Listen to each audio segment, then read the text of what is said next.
Dengue আক্রান্ত হয়ে একদিনে ৫ জনের মৃত্যু হয়েছে। একই সময়ে আক্রান্ত ৮৭২ জন হাসপাতালে ভর্তি রয়েছেন। মঙ্গলবার স্বাস্থ্য অধিদপ্তরের সংবাদ বিজ্ঞপ্তিতে এ তথ্য জানানো হয়েছে।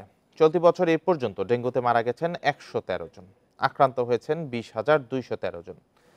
সবশেষ একদিনে ঢাকায় মারা গেছেন ৩ জন।